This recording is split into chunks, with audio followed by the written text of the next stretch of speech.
Welcome to another episode of the Good Sugar Podcast. I am Ralph Sutton. With me, as always, is Marcus Antebi. The internet is not great today, but we will do what we can because we always want to bring you a new episode every single week with Good Sugar, GSP as I like to call it, on my path to being a better person. And not just me, we hope we help some other people along the way. Marcus, I have some things to go through with you as usual, and I think you said you had some as well, but I'm going to start with doing a couple of quick updates, okay? Okay, I'm ready. Number one. It's been a week now since I started the 4-minute meditations every morning, right? So just going from 3 minutes to 4 minutes. It sounds like such an insignificant difference, but it seems so much longer to me. It's pretty weird. Like it's just a minute. But when I think I got so used to 3 minutes that you go to 4 and it's like, Jesus Christ, I feel like I'm here forever, but I'm just going to stick with it and try and get, to where it feels comfortable. But that extra minute makes it hard to concentrate. Is that weird, or you think that's normal? Oh, I think it's absolutely normal. Absolutely 100% normal. And that's why 2 minutes, because I have, with the exception of some crystal meth friends of mine that I see walking down the street who even they can do 2 minutes, and they actually like it. I think I've never met anybody that can't do 2 minutes, after the age of, say, 12, 10. Mm-hmm. No judgment. If a person still struggles with 2 minutes, I'll change my opinion about it. But I think 4 minutes is a long time. And I think what we should try to do in a little bit of this show is talk about some of the stuff that comes up normally in that 4 minutes, because that's the key to understanding everything about your mind. Well, I will tell you very plainly, it is always work-related.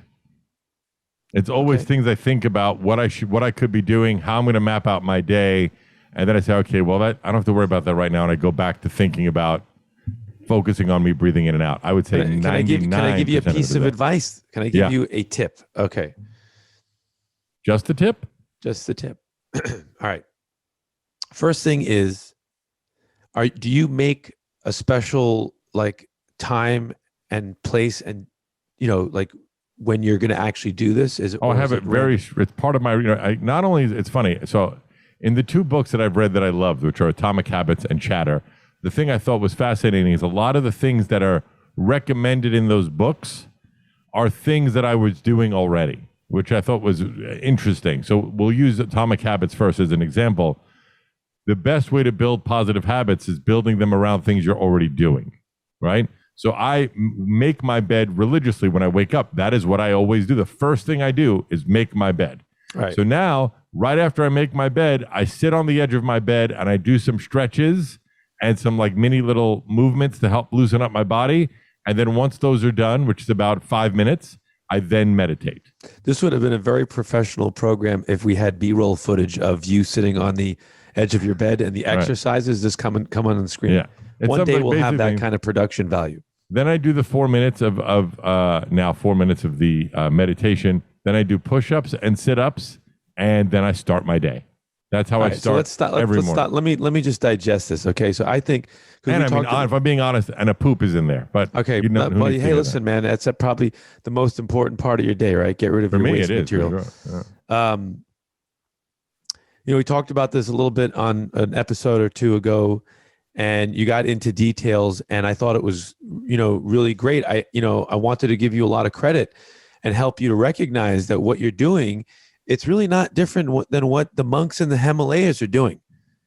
They wear different robes and they have more people and community around them and chanting, and they do it for longer.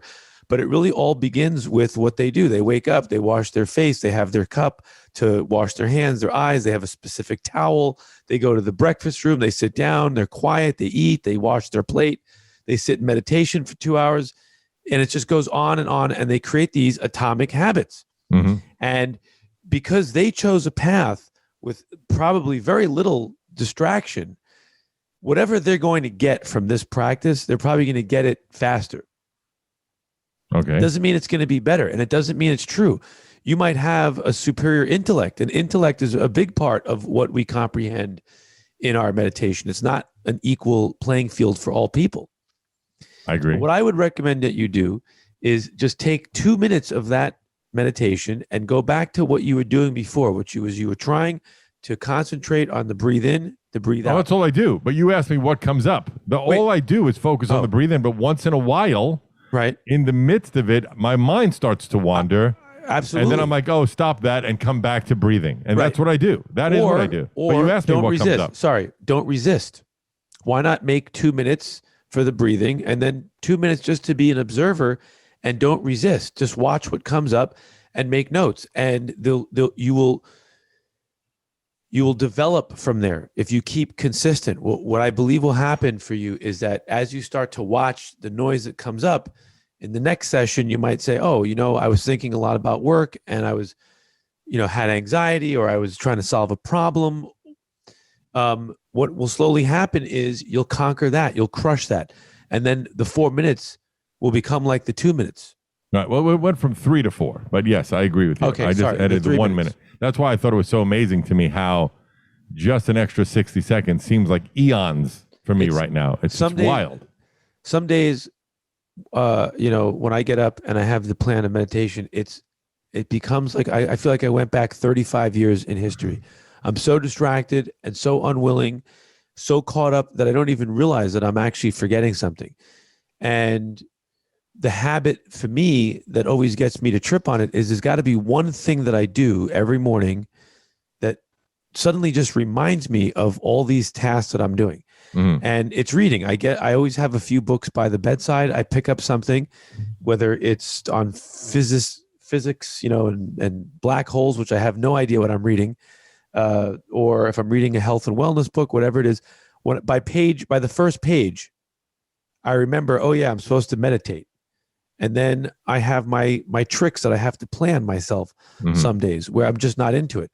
Right. Do you feel that way at all? Sure. I think I feel that way probably 40% of the time, where it's like, I feel myself, I don't want to do it, but then very quickly say, it takes 10 minutes. Like for me to do all the things in my repertoire for the morning routine. What do you think it is that doesn't want to do it? It's more that I think about all the other things I have to do. And I feel like in my head, I feel it's just 10 minutes. It's not going to affect that. Just do it. So I'll ask you a question. Of every task that you have today in your things that you have to do, I'm just being typical for you. I'm making something funny, okay? Supposing you just randomly got a date with two of the most beautiful women you've ever seen in your life, and they called you up and they said, Ralph, I like where this is going. They said, Ralph, I know we're scheduled to meet for dinner at 8, but something came up. Can we meet at 2? Right. You do it, of course. Yeah. Would you drop everything? Yeah, of course. Okay. Because for you, you know what the result of pleasure is. Right. Even, I'm not talking about sexual. Let's say you weren't going to do that. Just being with them and whatever that represents, that has a very strict payoff for you. You know exactly what you're getting, and it's pleasure and it feels good. Mm-hmm. You would never do that for a meditation session. Right. Well, I feel, but by the way, that's the same way I feel like the reason why I run at 6 o'clock in the morning is I get it over with, I get it done. But also, which I've said this many times on this show and on a lot of other interviews, is when I do all that stuff. So I get up very early these days. I get up at 5:30 in the morning usually, right? And when I could say by 9 a.m. I have done my stretches, done my meditation, done my push-ups and sit-ups, cleaned my room, went to the bathroom, had my juice, had my coffee, did a 6 or 7 mile run. That's right. Came back to go to bed. Yeah, and I did this, and then I do like these compression boots for my feet, for my legs for a half hour, and then I usually follow up the runs with yoga for like 20 minutes, depending on the day. And now it's 9 a.m., 9:30, and I think to myself, I don't need to do shit for the rest of the day because look what I've done. Anything I do now going forward is bonus, right? And to me, that feeling of accomplishment is what really energizes me. I get, honestly, sometimes giddy from that feeling. You know what? I can't believe it. Right here, right in front of a live audience. You're enlightened. Maybe I could be. And I can't believe it. It happened to you. You know what? That's all it is. It's not even that special. Now you just have to keep going deeper and deeper. Right. Well, let me tell you. So that goes to very seamlessly into the next thing I want to talk to you about. So I talk to my mom almost every day, if not every other day or every day. I talk to my mom a little bit every day or every other day. And I would say over the past couple of months, I could just tell she's not been happy, not in a good mood, not happy, always feel like she's holding on to some stress, or she's not, just whatever it is. And what she's been saying lately, this is the third event. So I remember, I'll use one of them as an example. Her husband had to get a biopsy. And she kept saying, if the biopsy comes back negative, then I could really be happy and relax, right? And then the biopsy came back negative, thank God. And, but instead of that, now it's like she has a test in a month. And she's like, oh, when that test comes in, then I can just relax. And I said to her today, this is like the fourth thing in the past few months that you keep saying, when this happens is when I'll be happy. And you're not appreciating the here and the now. You have a loving husband. You have sons that love you. All your body parts move, all these things that you have that you're not taking stock of. And I want you to just take a moment and be appreciative of what you have. And she said, you're right. And I also said, what you're going to lie. I said, Mom, you also don't work out at all. You do zero. Today you have one homework assignment. Take the elevator down to the lobby and walk up to your house. She lives on the 15th floor. Said, it might take you 20 minutes. I don't care. That's what I want you to do. Just nothing else but that, and I'll be happy. And she said, I'm doing it today. I promise you. And I feel that that's a problem that a lot of people have. If I could just get that is when I'll be happy. Oh my instead God. of focusing on now. I feel like you're rewriting the Buddhist text and the yoga teachings from the ancient times. Yeah, what you're talking about is the classic state of mind that people have. Right, you bring it up a lot on the show. That's why I'm bringing it up to you. And I think it's great that you're seeing it. And I think it's not only great that you're seeing it, but you're also, wait, hold on. There's the baby and my wife. Oh, hi. That's so cute. For the YouTube people, they can see it. But for the audio, it's Marcus's new child and hopefully Marcus's wife. If not, it would be weird. It's strange, right? Hopefully it's my child. Yeah, hopefully it's your child and your wife. All right. It's great that you're not only starting to see it, but you're starting to integrate it into the behavior in your life. Those are two things. The second thing is you're teaching it. This show is practically over, folks. I mean, Ralph has been converted, and I'm hearing it, and it's amazing. And that's actually really important. And I don't want to focus on your mom, but I relate. You better watch if you're focusing on my mom. My mom, same age. They're actually friends. My mom has been going through similar things. And the first thing is I don't judge it. I just look at it because I can't be attached to it because it's not my life and I love them. I can only offer them help, but I can't struggle for them. Right. Okay. So and talking to my mom, what I realized is that the habits that she's kept throughout her entire life have been poor. And she'll be the first to admit it. The habits that she's kept with her sanity has been poor. That she wasn't doing things to help her mind. She wasn't reading philosophy. She wasn't meditating.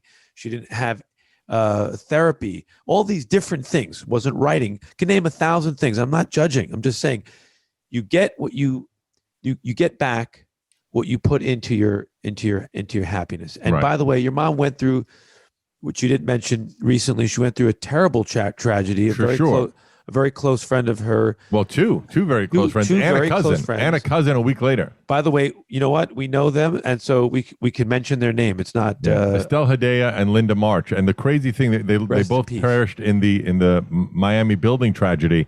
And the crazy thing was, because this is the other thing she said. That was August. That was in June of 2000. July, I think it might have been July. And beginning of July. 2021, a building collapsed in Miami and about 100 people died, right? 150. And the crazy thing was, and this was one of the other things she said, because she was so understandably upset about it.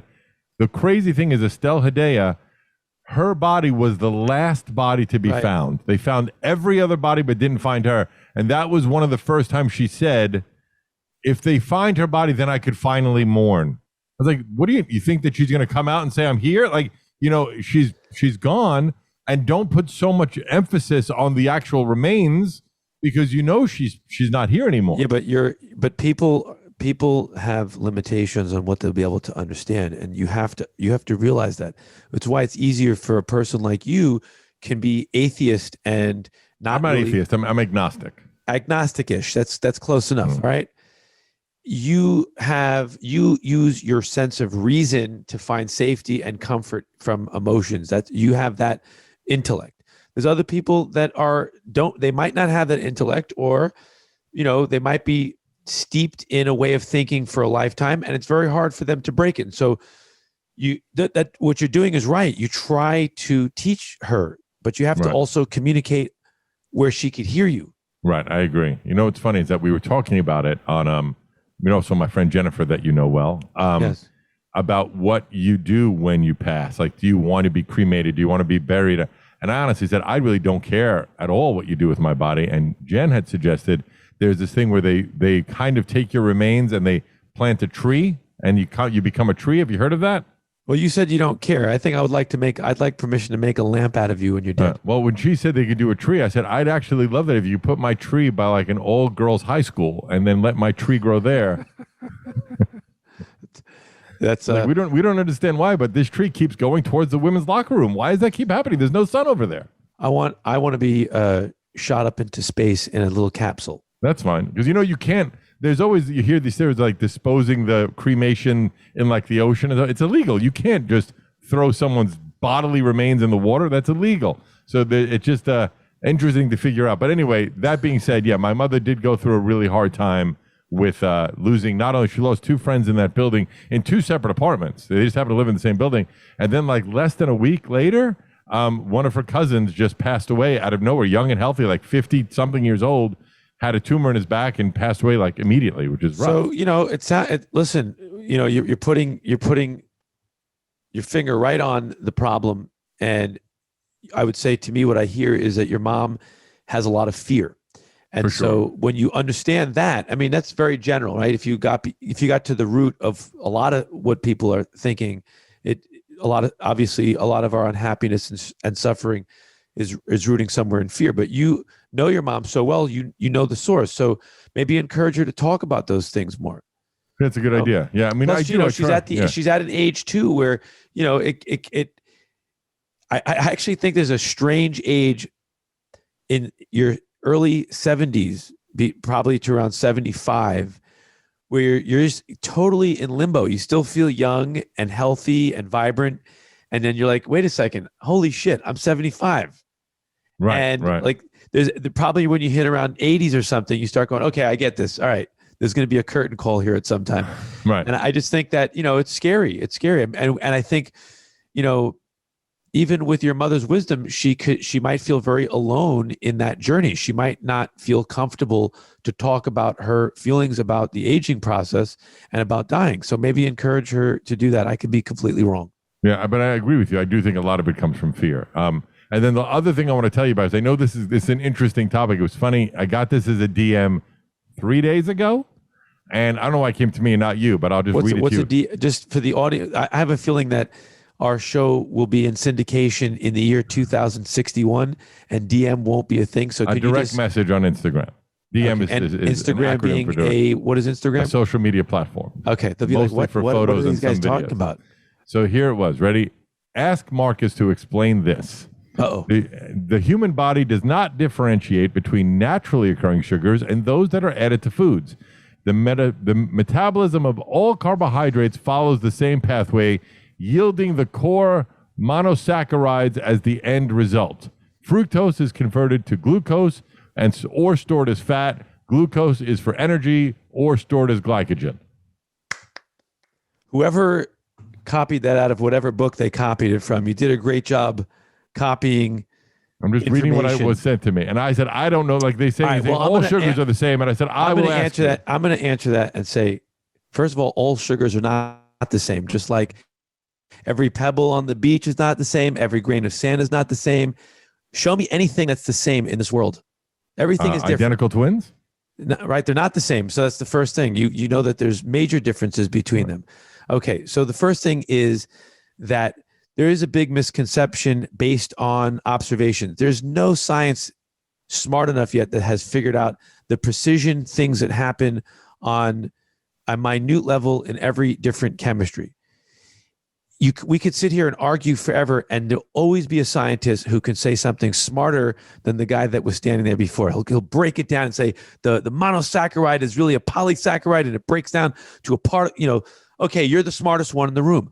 But what's happening here in the body? Let's just focus on that. I'm not going to ever sit and try to have a contest with fractions and quantum physics. I'm not that smart. If anyone wants to and chooses to believe that eating a candy bar has the same effect on your chemistry as eating a peach, let them believe that. And that's that. Why fight it? Why argue it? Because there's always someone who's going to find a way to disprove it. What I know from my experience and from my understanding of science and chemistry is that when you eat a peach, you're not only eating the sugar, you're eating the rest of the information that's contained in that magical plant, whatever you want to call it. It's pure science.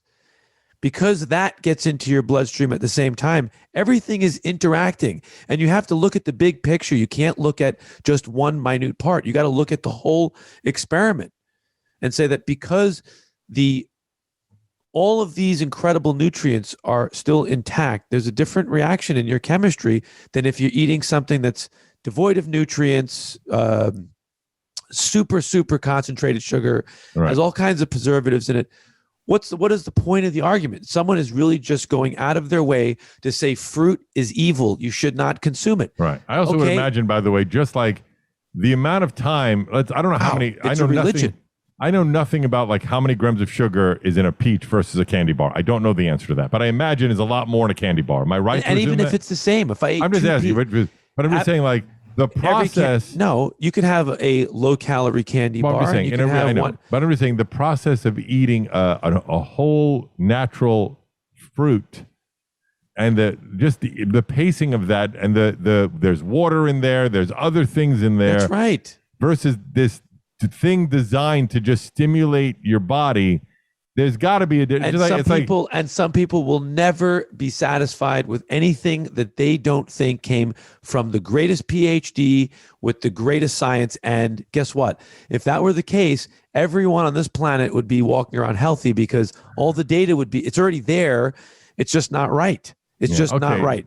You hear that, Steve? Steve, yes. That's your answer. Look, it's not even an answer. It's not. No, but I'll tell you, let me just say this. I just said the same thing. I try never to get political on my other shows, but on this show, I don't really care. But I have, because I've been outspoken a lot about getting a vaccine and about believing that this is a thing, right? I get a lot of DMs from people, direct messages on, especially Facebook, trying to show me links to articles that prove that the vaccine is not real, or that this COVID is not real, or that the vaccine is bad for you. And my response these days has been the same over and over again. Before I look at this article and figure out what it is, if I prove to you that this is not true, are you going to get the vaccine? Because if you're not going to get the vaccine, whether I prove it or not, why am I wasting time even researching this? Because I believe my system, you believe in your system of beliefs. What's the point of me wasting time if you're not open to the idea? Yeah, well, if you have the time and you're into distractions and controversy, you could pick those battles. I think that this is actually the good sugar thing versus the bad sugar thing.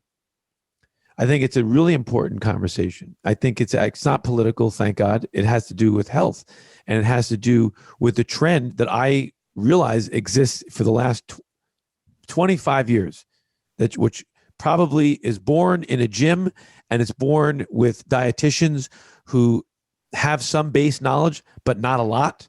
Mm-hmm. It's born from... it's born from a lot. Here, this is really important. I've heard 10,000 people on talk shows and programs talking about diet properly and saying things like, you have to avoid sugar. Mm-hmm. And I know, because I've met some of them and I read some of their work, that what they mean is you have to avoid processed sugar. Right. They're just leaving out that word. And it's a really important word. And that doctor, and I speak to them all the time, I've never met a doctor in my life that said an apple a day keeps the doctor away was a lie. Right. What's funny is also, like, I'd love to see one guy who's in great shape, well educated on diet, and says, "Oh no, yeah, you should have a $100,000 bar every day or Snickers bar every day. It's the best thing in the world for you." Yeah. You're never going to find those people. Now, so what we saw happened. We always see this happen. Some aspects of diet in a society are cultivated from physical fitness guys in gyms with an agenda of having a six-pack ab, building muscular, giant-sized physiques, or feminine too at this point. So that's one place. Doctors who have a total of 24 to 48 hours of training in nutrition. Society at large, and companies that say stupid things on labels. Like everyone uses the word energy on their coffee drinks. There's no energy in coffee. There's no calories. It's pure stimulation. Right. But that's how people get brainwashed. And so, I don't want to make this into a competition, but let's just say this. If I were to pick from 100 people and we divide them in half, 50-50, and we Hold on, wait, let me do the math. 100. Okay. Yeah, that's right. 50-50. We divide them in half. And 50% of the people lived on extremely high protein diets. And 50% lived on, say, 60% of their diet came from fresh fruits in all the forms. The rest came from nuts, sprouts, seeds, maybe a little animal protein, maybe, but probably not. If you watch that group, there's no way that you're not going to see that overall statistically that the group that ate my way that I just described, the latter, will do 100 times better. There's just no way. You'll never see that. There'll always be an outlier, Ralph. There's always be one guy that can live to 99, smoking and drinking and eating 45 pounds of meat. Right. But in general, you can't prescribe fruitless diets to people. They will not do well. They will not survive. Right. There's a term I learned about not just looking at the results of a study, but looking at the meta results, meaning like the studies of studies. And you see over and over again, there's going to be a through line with that. So it's very easy to pick one or two people or one or two studies that fits your narrative. But when you take a step back further and look at the studies of the studies or the overall narrative, things start to come into line. You just said the most important thing to humanity, which is, studies. How often have you actually looked at a study that, as opposed to just saying, "Oh, studies were done"? I heard the best thing the other day from someone, I forgot it was, pro-vaccination, a doctor, very nice guy. Maybe he was on the Colbert show. I can't remember, but he said, instead of getting angry at people that don't want vaccinations and digging them deeper into their trench because human beings are naturally defensive creatures. Let's talk to them with compassion. Let's figure out what they're scared of, and let's try to educate them on those things and go slowly with them. And a lot of people will be converted. Right. I agree. The one that made me laugh, by the way, is all these people that are saying that the reason why they don't want to take the vaccine is that it's not FDA approved, right? But the same people don't trust the government. And my response is, who do you think runs the FDA? Well, you just said something brilliant. Think about how they flip their logic to suit them. So really what what it goes back to is that people who let's say that the vaccination is the right thing to do. We're not taking sides. But why people wouldn't want to do it, it goes back to fear. And when people are afraid, their intellect shrinks dramatically. They can't be reasonable. Their rationality flies out the window. Right. So that's why when you're trying to re-educate someone, you've got to get them to sit in a calm place, encourage them to breathe so that they're getting enough oxygen, and then try to, it's up to you to figure out another approach to get someone to change. Right. And I realized the hard way these last few years that statistics and studies and things like that don't change minds. Social media doesn't change minds. What might change mind is just having a conversation with somebody and understanding where they're coming from and trying to approach it from the angle that they're looking at it. It's also a marketing thing. I don't mean from the perspective of financial marketing. Everything is marketed to us from the moment that we're born, right? Mm-hmm. I'm going to do an experiment with you over the next 12 months. Hopefully everything, we'll have our show and we'll be still doing our thing here. But I'm going to do a marketing experiment with you on this subject about changing people's minds over the next 12 months. And then I'm not going to tell you exactly what it is, but at the end, I'm going to tell the audience on a sideshow, or I'll tell it to our producer. Okay. And you're going to see, it's not that I am some miraculous magician or a brainwasher. It's that I'm just showing you how the human mind works. It's that let's say you want to convince someone of vaccination that's close to you, and you really know that you have to do it. You can't go on the attack. Right. That'd be great. But it would be funny. 12 months from now, we go to show and I'm just decked out in old Pepsi memorabilia, and I have no idea why it's happening. Right, so what's going on? No, but you look. There are people that you're not going to reach with truth, whatever that truth is. That's it. People are limited, but you pick the ones that you can influence, and you say to yourself, you know what? The thing that I want to teach this person is compassionate, and it's for the good of all people. Right. So it's worth the debate sometimes. It's not worth arguing. It's not worth throwing bricks at each other. The quote I use a lot, it's a Jonathan Swift quote who wrote, I think, Treasure Island, which is, you can't use reason to talk someone out of a position that they didn't use reason to get to. And so you have to find another way to reach them. And that's what I've been trying to do with some people. Sometimes you tell stories. Like I'm making up a story right now. Two monks, a journalist goes into a temple and he sees the monks in the temple. He sees two of them on the floor beating the living shit out of each other, kicking each other, elbows, punching. It's horrifying. And one of the monks jumps in to break it up, and the journalist looks to a monk and he says, "What the hell's going on here?" And he said, "They're arguing about the nature of enlightenment." Is that would you say that was that a spiritual? Is that a meditation joke? Yeah, it's a funny idea. So stupid. Did that make any sense to you? Yeah, it did. It made me laugh, though. Okay. Look, I don't have a lot of time today, unfortunately. We had to change this last minute. I always feel like I'm doing that, so I'm just going to quickly plug some stuff. My other show, the SDR Show, a very funny episode just came out this week. A big fan, and some big rock guests have been on lately. Anthrax, Buck Cherry. Coming up soon is a great new band called Grandson, a band I love forever called Our Lady Peace. We got some really cool guests on, and never heard of any of them. No, you've heard of Anthrax, I'm sure. Come on now. Yeah. And also just follow me everywhere at I am Ralph Sutton. And do you want to update anyone on the world of good sugar, or you want to wait till another show? You tell me. Yeah, today I went outside and I counted the petals of a lavender flower. All right, that's great. We'll see you next week on the Good Sugar Podcast.